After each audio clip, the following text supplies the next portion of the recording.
Hello, children. Today I am present again with another chapter of your English textbook, and the name of the chapter is Footprints Without Feet. The author is H.G. Wells. Let us know something about the author. Actually, this story is written by one of the famous writers, and H.G. Wells, Herbert George Wells, who was born in the year 1866 and he died in the year 1946. In his entire career or in his entire lifetime, Wells became an overnight literary sensation after the publication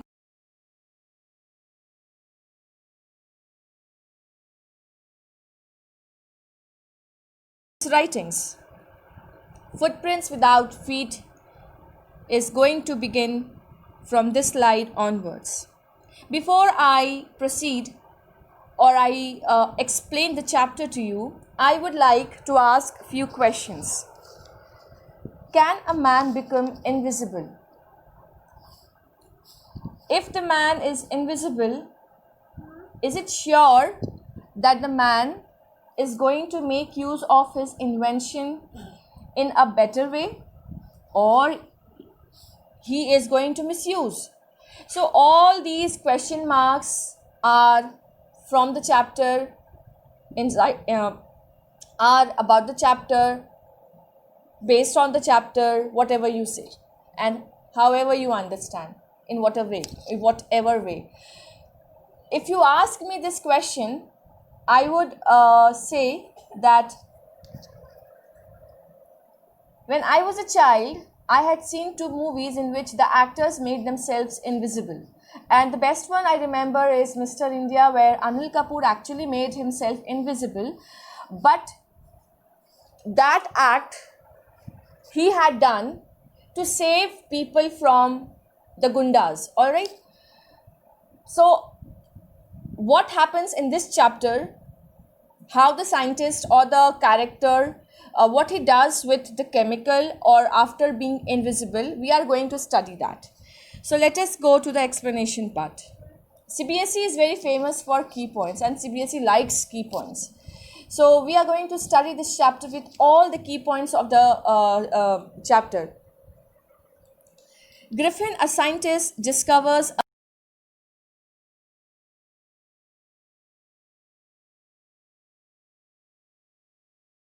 revenge on him.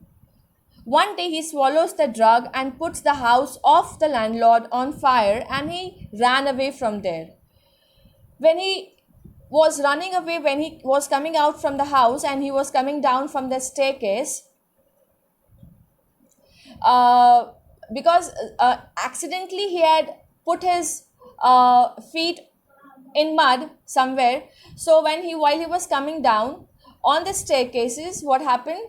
The stain was left behind, and two young boys saw the stain and they started following. They were so fascinated to know what magical thing was happening in front of them.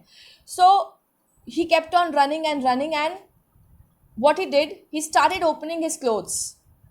Whenever he wanted to make himself invisible from people, he had only one way to do, is he had to open all his clothes.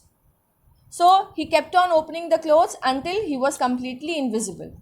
It was cold weather and he felt the need of clothes. He slips inside the cloth store and had meal and slept at night. Then what happens? Two attendants chase him in the morning. The attendants of the store. Actually, Griffin thought, like, I'll stay here for the night, and before the store opens or before the people come, I'll leave the place and I'll go away. But as he was so much tired because of the last day's incident, he could not wake up and he was sleeping. So two attendants started chasing him in the morning.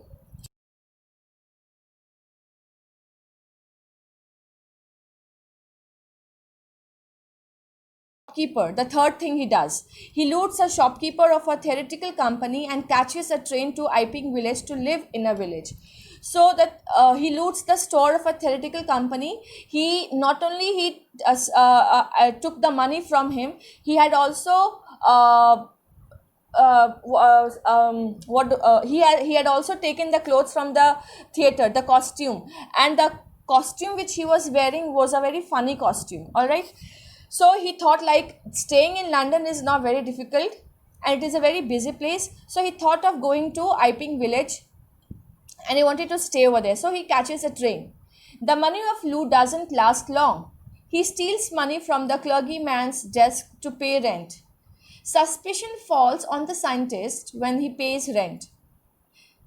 Like whenever people of the village or the owner of the hotel where he had actually taken a room, so whenever they saw that man, they were in a doubt that it is like his appearance was always like making the people to feel, to see that how can a person dress up him or himself in such a funny way, and the complete dressing style was in, it was very different. All right. So Mrs. Hall, the owner of the hotel, finds the room of the scientist opened. One day, Mrs. Hall saw that the room where the scientist used to stay was open. She wants to look into the room. A hat springs up and hits on her face. She, along with her husband, they both went inside the room of the scientist and they started finding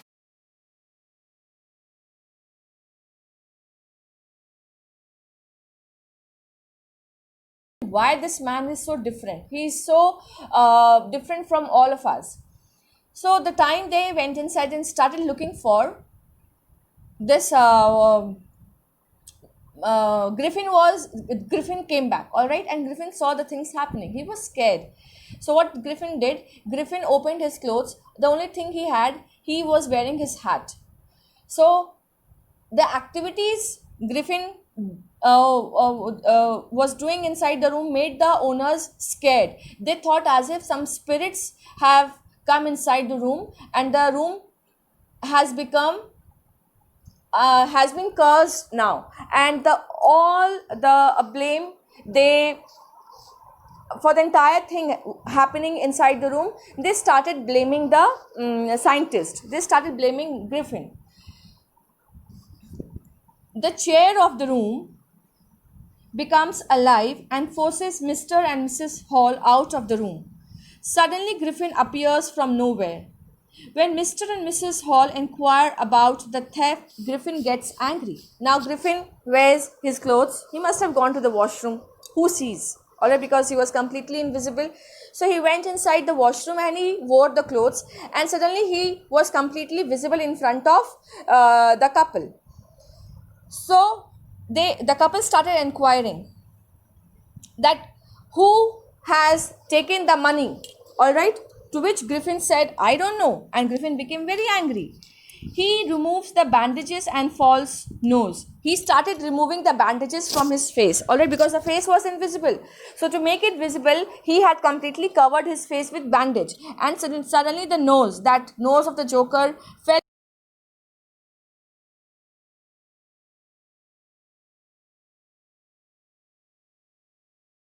Scientist. The invisible scientist, who was actually a spirit for all the three, along with the constable, was wounded. Means the scientist actually started beating them, and scientist ran away from there. So this is the key points. In short, I had given you the chapter highlights. Now the summary. Very quickly, I'll tell you the summary of the entire chapter. Griffin, an eccentric scientist, discovered a rare drug. This could make a naked man invisible. He was not liked by his landlord. He decided to take revenge on him. One day, he set his landlord's house on fire. Then he drank his rare drug and put off his clothes. Now, he could see everyone, but none could see him. He was safe from being caught. But he was without clothes and it was very cold outside. He passed the night in a London store. He stole goods and money from the store. Then he went to a village called Iping. He stayed at an inn. He stole money from the clergyman's desk. A policeman named Jaffers was called. A strange fight took place. Griffin took off his clothes, bandages, his glasses, and his hat. Now he is again invisible. People were horrified, and Griffin hit the policeman and he got free and ran away again. So, this is all about the story. So, before I move to the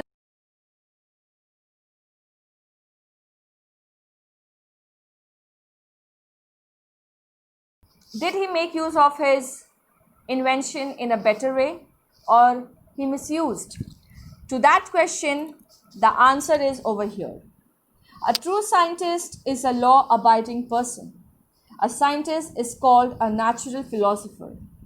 He works for the good of humanity. He does not misuse his discovery for personal gains or selfish ends. Griffin was not a true scientist and he actually misused his discovery of how to make himself invisible. So, this is the learning lesson from the story. Something unique was discovered which could have been used for world's betterment, which could have been used for helping the society. But the man who actually invented, made, or misused the invention in a wrong way for his own selfish reasons. With this message, I come to the end of the explanation part. I hope with the help of the video, the chapter is very much clear to all of you. But still, I would request you to go through the chapter properly, line by line, and make yourself very clear. And best of luck, children. God bless.